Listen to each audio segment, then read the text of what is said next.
Hola chicos, Teacher Cleter les saluda y hoy voy a compartir con ustedes este gran libro, ¿verdad? The Amazing Grace, y es dedicado a todos los afrocostarricenses que el mes pasado celebraron con bombos y platillos su día.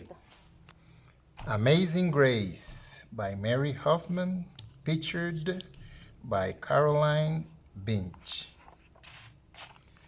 Grace was a girl who loved stories. She didn't mind if they were read to her or told to her or made up in her own head. She didn't care if they were in books or movies or out of Nana's long memory. Grace just loved stories. After she had heard them, and sometimes while they were still going on, Grace would act them out. And she always gave herself the most exciting part.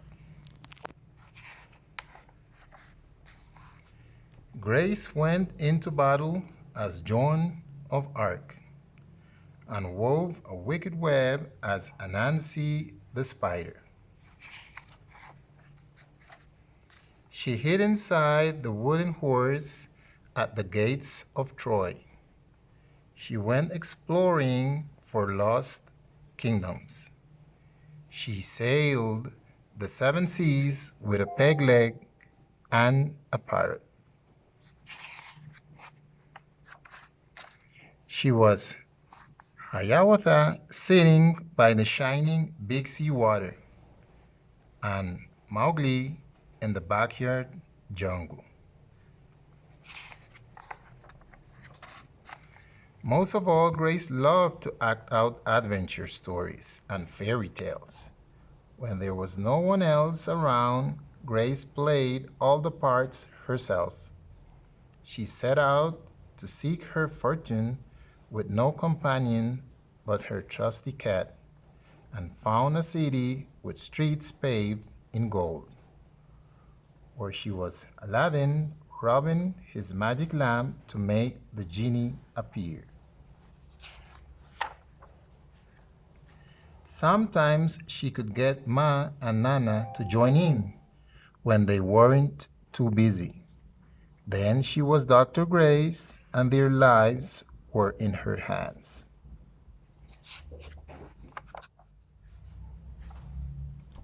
One day, Grace's teacher said they would do the play Peter Pan. Grace knew who she wanted to be. When she raised her hand, Ra said, "You can't be Peter. That's a boy's name." But Grace kept her hand up.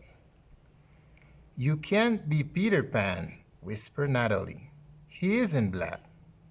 But Grace kept her hands up. "All right," said the teacher. "Lots of you want to be Peter Pan, so we'll have audition next week to choose parts." She gave them words to learn. Weather, Monday, Tuesday, Wednesday, Thursday, Friday, Saturday, Sunday, calendar.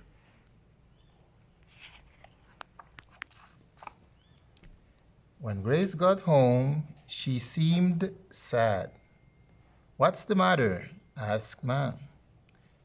"Ra said I can't be Peter Pan because I'm a girl." "That just shows what Ra knows," said Ma. "A girl can be Peter Pan if she wants." Grace cheered up. Then later she remembered something else. "Natalie says I can't be Peter Pan because I'm black," she said. Ma looked angry, but before she could speak, Nana said, "It seems that Natalie is another one who don't know nothing. You can be anything you want, Grace, if you put your mind to it."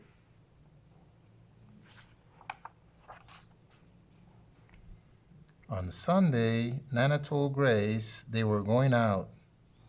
In the afternoon, they caught a bus and train into town. Nana took Grace to a grand theater. The sign outside read, Rosalie Wilkins in Romeo and Juliet in sparkling lights.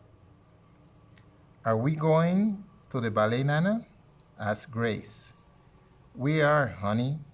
But first, I want you to look at this picture. Grace looked up and saw a beautiful young ballerina in a tutu.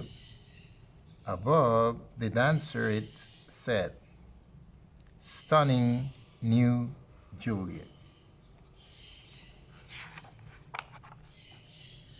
That one is little Rosalie from back home in Trinidad, said Nana.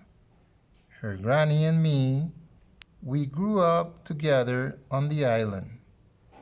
She's always asking me, do I want tickets to see her Rosalie dance? So this time I said yes. After the ballet, Grace played the part of Juliet, dancing around her room in her imaginary tutu. I can be anything I want, she thought.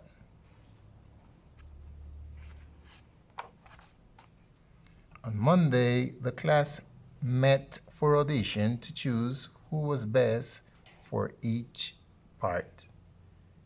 When it was Grace's turn to be Peter, she knew exactly what to do and all the words to say. She had been Peter Pan all weekend.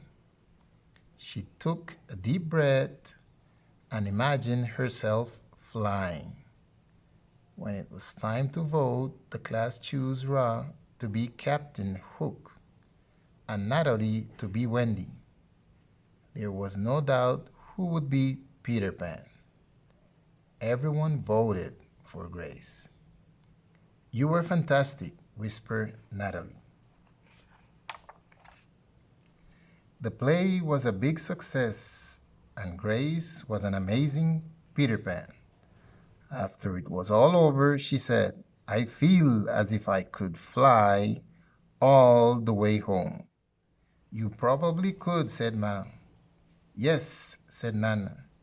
If Grace put her mind to it, she can do anything she wants. Colorín colorado, este cuento se ha acabado. Chicos, espero que hayan entendido la moraleja de este cuento. Ustedes pueden hacer o ser quienes quieran ser, ¿verdad? En la vida. No dejen que les digan que no puedan hacer esa persona o lo que ustedes quieran hacer. Chicos, una recomendación, lean todos los días, por lo menos 10 minutos al día, cualquier libro que a ustedes les fascine, chicos. Esto les va a aumentar mucho el vocabulario.